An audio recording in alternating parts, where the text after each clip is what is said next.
નમસ્કાર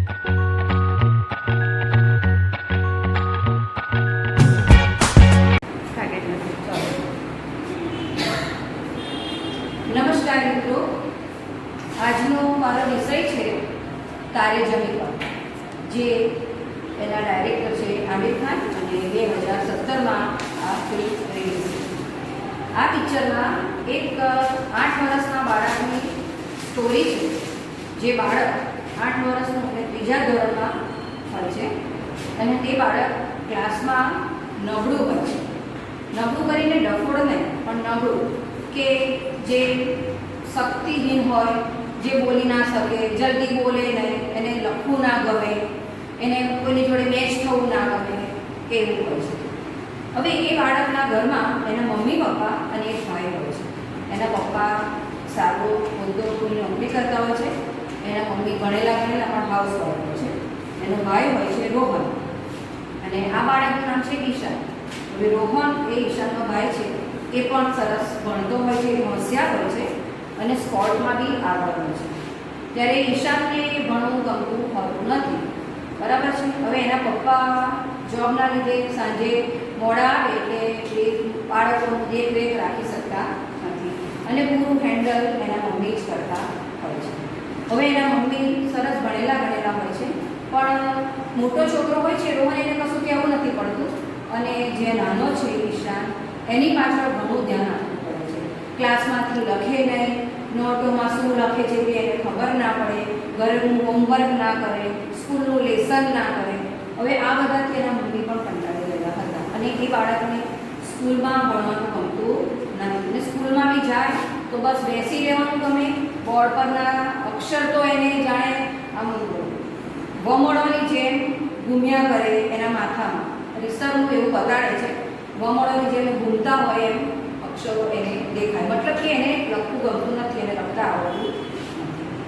હવે સ્કૂલે જવાનું તો ના જ ગમે. પછી છેલ્લે એક દિવસે તો એ સ્કૂલમાં જવા નીકળે છે, પણ સ્કૂલ બસમાં નથી જતો અને સીધી બસમાં ફરવા નીકળી જાય છે. ફરવા નીકળી ગયો તેનું એ બતાડે છે કે એનો ફેસ એ ફરવા જાય છે તો એકદમ જાણે મુક્ત વાતાવરણમાં ફ્રીડમ એને મળી ગઈ હોય એમ ખૂબ સરસ રીતે ફરી વળીને ઘેરે સ્કૂલના ટાઈમે પાછો આવી જાય છે. હવે આ વાત એના મમ્મી પપ્પાને અને મોટા ભાઈને ખબર હોતી નથી કે એ સ્કૂલમાં જ ગયો છે. કેવી જ ખબર હતી, રાત્રે એના ભાઈને કહે છે કે ભાઈ હું તો સ્કૂલમાં નથી ગયો, આજે મને રજા પાડી છે અને હું તો ફરવા ગયો. એનો ભાઈ એકદમ ચમકીને જાગી જાય છે. હવે કાલે મને તું નોટિસ લખ્યા તો હું એની તારી સહી કરીને મારા ટીચરને બતાવું તો મારા ટીચરને નોટિસ તો માંગશે જ, રજા ચૂકવું તો માંગશે. એનો ભાઈ તો ચમકી ગયો કે ના હું તો ના લખ્યા. પછી એને બહુ રિક્વેસ્ટ કરે છે, છેલ્લે એનો ભાઈને લખ્યા આપે છે. પછી બીજે દિવસે એના મેડમને જોઈને ચિઠ્ઠી આપે છે, રજા ચૂકવી કે મેડમ આવશે કરીને વાતને ઉડાવી દે છે. એ જ દિવસે એનો ગણિતનો ટેસ્ટ હોય છે. ગણિતનો ટેસ્ટનું ટીચર બધાને પેપર આપે છે, બધા સરસ અક્ષરે સરસ લખવા માંડે છે. મારી છોકરી તો પેપર જોવે છે અને આમ જોવે છે એટલે એના તો જાણ મોબાઈલમાંથી બધું ચક્કર આવતું હોય. એ આપણે સીન આપણે જોઈએ તો વિસ્તરનું આપણને ચક્કર આવી જાય. એટલા માટે મતલબ કે એને કશું આવડતું નથી. હવે જેમ તેમ કેવા અક્ષર કાઢીને લખે છે. હવે કહેવાય છે ને એવું કે જે બાળક ક્લાસમાં થોડું લેઝી હોય, ના લખતું હોય તો એની પર જ બધા ટીચરનું ધ્યાન હોય અને બધા ટીચર એને જ ટોર્ચરિંગ કરતા હોય. એટલે બધા આખા ક્લાસમાં એને જ ખબર ઈશાન આખા ક્લાસમાં બસ ઈશાન નામનું પુકાર હોય. હવે ઈશાનને પેપર આપે છે તો જોવે છે તેના ટીચર બધા જ વિષયમાં આવા પેપર એટલે વારા પરથી બધા ટીચરો સ્ટાફ રૂમમાં સ્ટાફ રૂમમાં ભેગા થાય છે એટલે ઈશાન નામની ચર્ચા થાય છે. બધા જ टीचरों कहते हैं कि ईशा ने आવું કર્યું, ईशा ने ये करता है, ईशा वो करता है, कुछ लिखता नहीं है, पूरा टेस्ट निकल गया, पूरा महीना का टेस्ट निकल गया, कुछ पेपर में लिखा नहीं. હવે આવી કમ્પ્લેન એના પપ્પા મમ્મીને કરે છે. પ્રિન્સિપાલને પહેલાં તો સ્ટાફ ટીચર કરે છે કે સર હવે અમારે આ છોકરાનું કરવું શું કે જે લખતો જ નથી, બોલતો જ નથી, ક્લાસમાં ધ્યાન નથી આપતો, શું કરવું? એટલે પ્રિન્સિપાલ બી એના મમ્મી પપ્પાને બોલાવો, પેરેન્ટ્સને બોલાવો. બીજી દિવસે પ્રિન્સિપાલની પાસે એના પેરેન્ટ્સ જાય છે, છોકરાને પણ લઈ જાય છે. છોકરો તો બિચારો એક શાંતિથી એક જગ્યા પર ખુરશી પર બેસી જાય છે, જાણે એ બધું જાણતો નથી. એના મમ્મી પપ્પા એજ્યુકેટ હોય છે, એના મમ્મી પપ્પાને ખરેખર શરમ લાગે છે કે યાર મારે ઘડીએ મારા છોકરાની કમ્પ્લેન જ સાંભળવાની. એટલે છેલ્લે બધા ટીચરો 2-3 ટીચરો બેઠા હોય છે ગણિતના વિજ્ઞાનના, પછી એ તો એ નહીં કરતા, વો નહીં કરતા, અંતરીને પપ્પાને તો એમ થાય છે કે આટલું મોટું બિઝનેસમેન, આટલું મોટું હોદ્દેદાર, અને મારે સામાન્ય શિક્ષકોનું મારે સાંભળવું પડે આ મારા નાના છોકરાના લીધે. તમારા છોકરાને અમે બીજી વાર રિપીટ કર્યો છે, એ છોકરો 3જા ધોરણમાં બીજી વાર રિપીટ કર્યો, તો જે રિપીટ કર્યો છે તો હવે તો તમારે કમ્પલસરી આ છોકરાને તમારે ઉઠાવી દેવો પડે. એના મમ્મી પપ્પા તો બહુ ટેન્શનમાં આવી જાય છે. તમને કહે છે 2 વારના પેપર આપ્યા છે છોકરાને ટેસ્ટના, તો તમે પેપરને સહી કરીને લાવ્યા નથી, મોકલાવ્યા નથી. એના મમ્મી પપ્પા ઓર ટેન્શનમાં આવી જાય છે કે ટેસ્ટના પેપર તો એ ઘરે લાવ્યો નથી, પણ ના આવે ને, એને કશું લખ્યું જ ના આવે, એને કશું આવડતું ના આવે એટલે ના લાવ્યો. પછી એના મમ્મી પપ્પા તો થોડા એ થઈ જાય છે, નિરાશ થઈ જાય છે, અને પપ્પાનો થોડો પાવર વધારે હોય છે, ગુસ્સામાં હોય છે. પણ મમ્માની વ્યથા છે. અમારા પિક્ચરમાં જે માની વ્યથા તમે જુઓ ને, બાળક તો હતું જ એવું, નો ડાઉટ, પપ્પા નોકરી પર હોય છે એટલે એનું તો બહાર થોડું માઇન્ડ ડાયવર્ટ થઈ જાય, પણ માની વ્યથા એ પિક્ચર તમે જુઓ તો તમને ખરેખર અંતરથી એમ થાય કે ખરેખર માનો શું જોબ છે, ઘરમાં હોય કે નોકરીમાં. માની વ્યથા એવી હોય છે એટલે આવતા તો એના પપ્પાએ તો 2-3 જગ્યા પર એના જે ટ્રસ્ટી મંડળમાં, હોસ્ટેલમાં, વોર્ડિંગમાં જઈને ફોન નંબર લગાવે છે, જે આવો છે તે છે. એના મમ્મીને પાઠ કરે છે કે મારા છોકરાને હોસ્ટેલમાં, વોર્ડિંગમાં મૂકી દેશે. એટલે ઘેર આવે છે, ઘેર આવીને એની મમ્મી રિક્વેસ્ટ કરે છે કે તમે જરા સમજો તો ખરા, આ મારું બાળક 8 વર્ષનું છે, કે જાતે કશું જ કરી શકતું નથી, એને તમે બોર્ડિંગમાં મૂકશો તો કઈ રીતનું કરી શકશે. એનો ભાઈ પણ રડે છે, એના ભાઈને સવાલ જ નથી, પોતાનો નાનો ભાઈ છે એ પણ રડે છે, પપ્પા નાનું છે, પણ એના પપ્પાની આગળ કશું બોલવું ચાલતું નથી. ડિસાઇડ કરી લીધું કે આવતીકાલે, પછી મીન ટાઈમ ફોન આવે છે બોર્ડિંગમાં જે વ્યવસ્થા ટ્રસ્ટ મંડળની સ્કૂલ એ પૈસા માટે કરી હોય છે એટલે ફટાફટ કે છે તમે સવારે એને મૂકી જાય. હવે સવારની તૈયારી, રાતની તૈયારી બધી કરી નાખી છે, ચાલો સવારે તો તમારે જોવાનું છે. છોકરો રડે છે, ખાતો નથી, બધું ફેંકું કરે, મારે બોર્ડિંગમાં નથી જવું, મારે બોર્ડિંગમાં નથી જવું.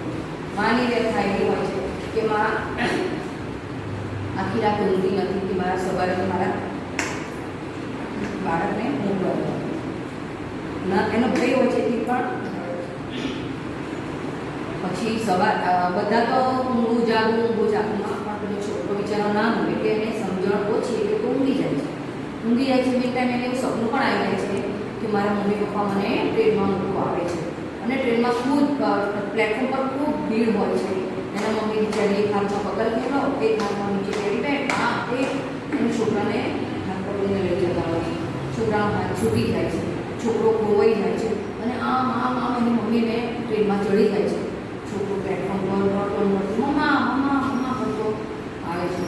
હવે એ ટાઈમ પર મમ્મા કરતો આવે છે, પેલા છોકરાની ઊંઘ ખુલી જાય છે. આખી પથારીમાં બિચારો છોકરો આમ કે તરફડિયા મારે છે, છોકરાને પથારીમાં બાથરૂમ પણ થઈ જાય છે, એટલો એ બેરી જાય છે. પણ સવારે તો ગાડી કરીને સવારે મા બાપને મૂકવા જાય છે. છોકરાને તો મૂળ હતો જ નથી, મૂકવા જાય છે. એના મોટા ભાઈને પણ લઈ જાય છે.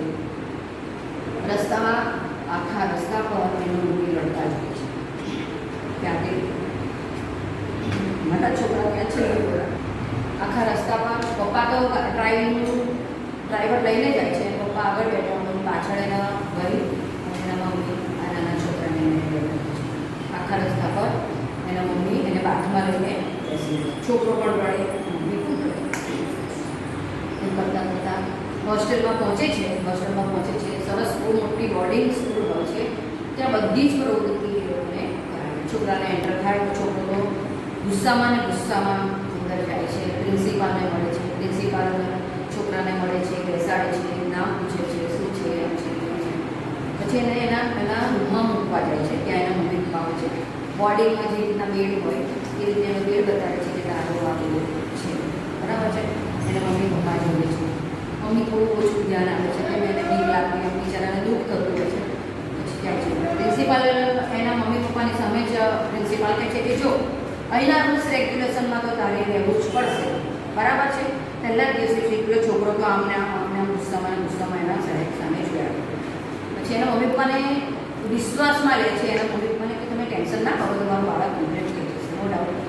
સારું.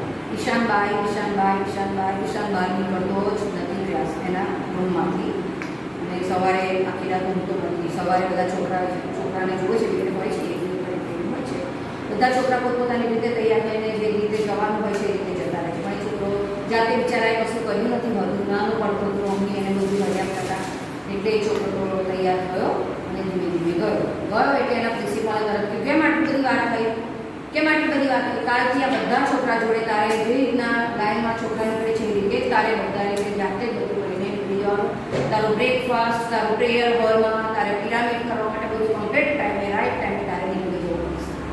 સારું, ક્લાસમાં જાય છે. ક્લાસમાં જાય છે એટલે એક એના ગુજરાતીના સર હોય છે, બધા સર બહુ સ્ટ્રીક, પણ આ ગુજરાતીના સર છે ને એ વધારે સ્ટ્રીક, અને બેસાડે છે કે ચાલ ઈશાન તું ઊભો થઈ જા અને તારે આ છોકરા જોડે બેસવાનું છે. આ છોકરો ટોપર છે, આ છોકરાનો પહેલો નંબર આવે છે, એ છોકરો હેન્ડીકેપ હોય છે, ઘોડી લેવું હોય છે, એ છોકરા જોડે બેસે છે. પેલો છોકરો બહુ સારો હોય છે, તેને સારી રીતે કરે છે. હવે ક્લાસમાં જેટલા ટીચરો આવે ને એટલા બધા ટીચરો ઈશાન ત્યાંથી એ લોકોનો રેકોર્ડ આવેલો જ હોય, ઈશાન આવું કરતો હતો, આમ કરતો હતો, તેમ કરતો હતો. અહીંયા બી આની એ જ રીતની પ્રવૃત્તિ કે કોઈ જોડે બોલે નહીં, ચાલે. સ્વાભાવિક છે કે નવી સ્કૂલમાં જાય એટલે ઓછું બોલે, પણ ત્યાં જે પ્રવૃત્તિ કરતો હતો એ જ આ સ્કૂલમાં એણે ચાલુ રાખ્યું. હવે ત્યાં માટે જાય એટલે વસ્તુઓની જોડે બોલે નહીં, આવું છે પણ પેલો થોડો હેન્ડીકેપ છોકરો હતો ને તે થોડો સારો હતો, તે બિચારો કોઈ જોડે ભળે નહીં એટલે પેલા બેસી રહેતો હતો, એટલે આને પણ બેસવાની હેબિટ હતી, એટલે જોડે બેસી રહે, બ્રેકફાસ્ટ કરવાની જોડે જાય એને પકડીને લઈ જાય, એને હેલ્પ કરે. એટલું બધું તો હેલ્પ નેચર હતો એ છોકરામાં બીજી કશી એમ નથી, બસ અને ખાલી ભણવાનું હતું, બરાબર છે. હવે બધા ટીચરો આનાથી કંટાળી ગયા. પછી સ્ટાફમાં એઝ ઇટ ઇઝ જે રીતનું થતું હતું એ રીતે વાત તો ઈશાન બે ત્રણ જણાએ તો એની સરને પ્રિન્સિપાલને કમ્પ્લેન બી કરી. પછી પ્રિન્સિપાલે કીધું કશો વાંધો નહીં ચલાવો, આટલો મહિનો ચલાવો, પછી બીજે ટર્મમાં એના પપ્પા મમ્મીને બોલાવે શું છે શું નહીં નથી કરીએ. પણ પેલા છોકરાને ભણવાનું ગમે નહીં. બે ત્રણ ઉદાહરણો આપવા એને ઊભો કર્યો તો બિચારાને કશું આવડે પણ બોલે ઊંધું બોલે, હોય સાચું પણ ઊંધું. અને એ ક્લાસમાં ખાલી પહેલા બીજા ધોરણના અને પહેલા નંબરના જે સ્કોલર છોકરા હતા ને એને જ મોટિવેટ કરવાનું કે તું બોલ, આ બહુ હોશિયાર છે, આના પપ્પા બહુ સરસ છે, આની મમ્મી બહુ સરસ છે, આ બહુ હોશિયાર છોકરા છે. આજનું છોકરો સમજે છે. હવે થોડા બીજો ટાઈમ થાય ને એટલે એને કંટાળો આવે કે મને નથી ભણવું, મારે નથી ભણવું. તો એક દિવસે છે ને બિચારો બારીની બહાર જોયા કરતો હતો, એક ચકલીનો માળો હતો, એ ચકલીના માળામાં એના 3 બચ્ચા, એ ચકલી એને બચ્ચાને દાણા ખવડાવી. તે જોઈને ખુશ થઈ. એને કેમ ખુશી થઈ કે મારી મમ્મી પણ મને આવી રીતે હેન્ડલ કરતી હતી, મમ્મી પણ મને આવી રીતે. એટલે એ સમયે એને એની મમ્મી યાદ આવી. એટલે પેલા ટીચરે બોલાવ્યા, મેથ્સના ટીચરે બોલાવ્યા, એ ક્યાં હે આને કયો આકાર કહેવાય, શું કહેવાય, ચાલો બોલ થા. ટીચરનું ધ્યાન તો મારો એટલે ના બોલાવ્યો પડે. અને એવી રીતના એને પ્રશ્ન પૂછે કે ક્લાસમાં એને ઠટ્ટા મસ્કરી થાય, આવડતું તો નહોતું. ટીચરનું ધ્યાન મારું એને બોલાવ્યો, ચલાવ આ બંધ મુઠ્ઠીમાં 3 ફૂટ પટ્ટી, બંધ મુઠ્ઠીમાં જોર જોડી 3 ફૂટ પટ્ટી મારી, નાજુકનું છોકરું 8 વર્ષનું નાજુક, એના હાથની તમે જુઓ તો નાજુક, એને 3 વખત ફૂટ પટ્ટી મારી. છોકરો આમ થઈ ગયો, એટલું બધું એને દુખ્યું, ગુસ્સાનો રડી ગયો, ક્લાસમાં જઈને પાછી બેસી ગઈ. પણ હવે એની વ્યથા એ કોને કહે? ઘરે હોય તો એનો ભાઈ જોવે, એની મમ્મીને કહે કે મને આ માર્યું છે, તો કોને કહે? રડીને છાના માનો સૂઈ જાય છે. તો થોડા દિવસ થાય છે ને એટલે એનો ફ્રેન્ડ હોય છે તેને સમજાવે છે. પછી જે એનો ગુજરાતીનો સર હોય છે ને એની બદલી થઈ જાય છે, એના જગ્યા પર બીજા સર આવતા હોય છે. તો પેલો છોકરો કહે છે કે જો હવે છે ને બીજા સર આવવાના છે આપણે, હા એમ કે ગભરાઈશ ને આપણે બીજા સર આવવાના છે. આ સર પૌષ્ટિક હતા ને એ રીતે પણ બીજા આવવાના છે, એટલે બીજા સર આવવાના છે. બીજા છોકરા ક્લાસમાં પીરિયડ બાદ એટલે સ્વાભાવિક છે, કોઈ મસ્તી તોફાન કરતું હોય, પેન્સિલ રબર રમતું હોય, એવું તેવું કરતું હોય. એટલે આમિર ખાન આવે છે. આમિર ખાન એની રીતે બ્યુગલ લઈને, સરસ કપડાં પહેરીને, ચોકચમાના કપડાં પહેરીને આવે છે. બ્યુગલ વાગે એટલે બધા છોકરા જુએ છે, કોણ એટલે આમિર ખાનની એન્ટ્રી પડે છે એટલે સરસ ગીત ગાય છે, છોકરાઓને ખૂબ રમાડે છે, ખૂબ મજા કરે છે, છોકરાઓને બહુ જ ઇમ્પ્રેસ કરે છે, બધા છોકરા બહુ ભાવ કરે. પણ પેલો છોકરો બેસી ગયો છે. આમિર ખાનની કેટલી 3 વાર એની પર નજર. પછી ચાલો એ દિવસ ગયો, તારું નામ શું પૂછે છે, બોલે ના બોલે. 2 દિવસ થાય ને એટલે છોકરાનું એ ઓબ્ઝર્વેશન કરે છે આમિર ખાન, અને બાજુવાળા છોકરાને પૂછે કે આ છોકરો શું છે આ પ્રોબ્લેમ? સર ઇંગ્લિશ સ્કૂલમાંથી આવે છે અને એને આ પ્રોબ્લેમ છે બોલવાનું. આમિર ખાનને ખરેખર આમ બહુ એ થઈ જાય છે. પછી એનું રીડિંગ કરે છે કે છોકરાને શું પ્રોબ્લેમ છે, ઘણા બધાનું માર્કિંગ કરે છે. પછી ઓફિસમાં જઈ સ્ટાફરૂમમાં જઈને બધું માહિતી લે છે, એની નોટો લે છે, નોટો જોઈ છે તો શું લખેલું નહીં, બધું બધા ઉડાવે છે. તો એને એમ થાય છે કે મારે એના પપ્પા મમ્મીને મળવું છે. એના પપ્પા મમ્મીની પરમિશન એને પપ્પા મમ્મીને મળવા જાય છે. પપ્પા પપ્પા મમ્મીને મળવા જાય છે ને એટલે પપ્પા મમ્મી કહે છે કે તમે એટલે હા આ સ્કૂલમાં થયા છો. મને તમે ઈશાનની નોંધ ઈશાનની નોંધ એના ખાનામાંથી જે એનું મટીરિયલ હોય એ બનાવે. ઈશાનની નોટબુક આવે છે. ઈશાને સરસ મજાનું એક આટલી ડાયરીમાં ડ્રોઈંગ બનાવેલું હોય છે. એ ડ્રોઈંગમાં મમ્મી પપ્પા એનો ભાઈ અને એ પોતે. હવે એ ડ્રોઈંગ 3D કહેવાય. એ 3D આપણે આમાં કાળા ઉલટાય ને તો દૂર દૂર દૂર દૂર જતો થાય એવી રીતનું સરસ એણે બનાવેલું છે. તો એ આમિર ખાનને બતાડે છે. આ બધા પોસ્ટરો બતાવે છે. આ ઈશાને બનાવે છે. હા ઈશાને બનાવે છે. હા ઈશાને બનાવે છે એવું કહે છે. બધું કલેક્શન કરે છે અને જાય છે ઓફિસમાં સ્કૂલે જાય છે. એના પોતાની સ્કૂલમાં જાય છે અને ત્યાં જાય છે. જેવું ઈશાન બોલે છે ને સર પ્રિન્સિપાલને આમિર ખાન સર એના सर ईशान એટલે પ્રિન્સિપલ કહે છે અચ્છા હુआ आपने ईशान का नाम दे दिया. હવે એટલે સારું થયું તમે બી એક ગ્રુપમાં આવ્યા કે બધા શિક્ષકો તો કહે છે કે સર ઈશાનમાં કોઈ જ પ્રોગ્રેસ નથી. સારું થયું તમે એક આવ્યા તો કશો વાંધો નહીં આપણે એના દિવાળી સુધી ચલાવીએ. પછી એના મમ્મી પપ્પાને બોલાવીને આપણે એને ભણવાના બોલીએ કે ના સરને કહેવા નથી માંગતું. આ પેઇન્ટિંગ જુઓ આ ઈશાને બનાવે છે. પછી ક્લાસમાં બી એની જોડે એટલો ઓવરફ્લો થઈ જાય છે કે પેલા છોકરો નથી બોલવાનું ગમતું તો બી આમિર ખાનની જોડે ઇન્વોલ્વ થાય છે એની વાતમાં. અને પછી બધા પોસ્ટરો જોવે છે, ખુશ થાય છે અને પછી એ સરને બતાવે છે. પછી બધાના ક્લાસમાં બધાને આપે છે ચાલો જેને જે દોરવું હોય તે દોરો કાગળ આપે છે દોરે છે. સરને કહે છે કે સર આપણે સ્કૂલમાં એક કોમ્પિટિશન ડ્રોઈંગ કોમ્પિટિશન રાખીએ. એવું એને પ્રિન્સિપલ કહે છે એવું થોડાક ઇન્ટરેસ્ટ લેવા મળે છે કે હા એ ડ્રોઈંગ કોમ્પિટિશનમાં શાળાના બધા જ વિદ્યાર્થીઓ ભાગ લે. વિદ્યાર્થીઓ પ્લસ ટીચર્સ બધા ટીચર્સ અને વિદ્યાર્થીઓ સ્ટુડન્ટ બધા જ ભાગ લે. બહુ જ મોટી સ્કૂલ હોય છે. ખૂબ અદ્યતન સ્કૂલમાં બધી વસ્તુ હોય છે. ખૂબ મોટો સરસ ગાર્ડન હોય છે અને ત્યાં આ કોમ્પિટિશન યોજે છે. ઈશાન તો સવારે સરસ તૈયાર થઈને ડ્રોઈંગમાં તો એને ઇન્ટરેસ્ટ જ હોય છે. ડ્રોઈંગમાં એને બહુ જ ઇન્ટરેસ્ટ હોય છે એટલે તો સવારે સરસ તૈયાર થઈને આમિર ખાનની જેમ બેગ સાઈડ બેગ લટકાય એટલે તૈયાર થઈ જાય છે. માંથી જાતે ઓળીને તૈયાર થઈ જાય છે અને સવાર થાય છે એટલે મોટો ગાર્ડન હોય છે. એમાં આ કોમ્પિટિશન રાખેલું હોય છે. બધા પોતાની સીટ લઈ લે છે એટલે આપણે બેસી જાય છે. સર ટીચર્સ સ્ટુડન્ટ્સ અને છોકરો ઈશાન નહીં આવે તો ઈશાન ધીમે ધીમે આવતો હોય છે. એટલે આમિર ખાનને બહુ ઉત્સુકતા થાય છે કે ઈશાન નહીં આવે તો, કારણ કે એને ખબર હતી 100% આ છોકરો સરસ જ બનાવશે. ઈશાન આવ્યો એટલે આવ્યો છે બેસી એટલે તેને લાડ કરે છે, પ્રેમ કરે છે, પછી બેસાડે છે એટલે થોડો મૂફ એને મળે છે. પછી આમિર ખાન ત્યાં જોવા જતું નથી. સર્વાએ બી દોરવાનું હોય છે એટલે આમિર ખાન બી દોરતો હોય છે. બધા પોતાની રીતે દોરતા હોય છે. કોઈ કાર્ટૂન બનાવે, કોઈ સર પોતાનું સ્કેચ બનાવે. હવે આવ્યા છે ને ઈશાન સરસ ધીરે ધીરે કશું જોયા વગર મીન ડ્રો થઈને સરસ ડ્રોઈંગ સરસ દોરે છે. તારાનું સર્જન, તારાનું કોમ્બિનેશન, તારાના ચાંદા તારા અને ઝબુકતા તારા અને સરસ મજાનું કુદરતી દ્રશ્ય દોરે છે. અને આ બાજુ આમિર ખાને ફર્સ્ટ ક્લાસ પોતાના સ્ટુડન્ટનું એટલે ઈશાનનું બનાવ્યું છે. બધાએ પોતાનું ડ્રોઈંગ બનાવ્યું છે. બધા આપવા જાય છે. ઈશાનને આપવા દે છે. ઈશાને આપે છે તો ઈશાનનું ડ્રોઈંગ જોવે છે આમિર ખાન અને એની આંખમાંથી દોડ આંસુ નીકળે છે. દોડ આંસુ નીકળે છે અને ઈશાનને આમિર ખાને તેના સર એનું ડ્રોઈંગ બતાડે છે કે જો આ તારું ડ્રોઈંગ એનો સ્કેચ બનાવેલો છે. અને પેલો છોકરો ખરેખર એને ફિલિંગ એવું થાય છે કે મારું કોઈ છે, મને કોઈ પ્રેમ કરે છે, મને કોઈ સમજે છે. એનું પોતાનો સ્કેચ જોઈને એ પણ રડી પડે છે અને બધાને જાહેર કરે છે કે ઈશાન આખા રાજ્યમાં રાજ્ય કક્ષાની ડ્રોઈંગ સ્પર્ધામાં ઈશાનનો ફર્સ્ટ નંબર આવ્યો છે આખી સ્કૂલમાં. અને ખૂબ જ આમ બધા આનંદ ઈશાનનું નામ બોલે છે ને છોકરાઓની જોડે બેઠો હોય છે પણ એને પોતાના પર કોન્ફિડન્ટ નથી હોતો કારણ કે પહેલેથી એને કોઈ શિક્ષકોએ મોટિવેશન કર્યા હોતા નથી.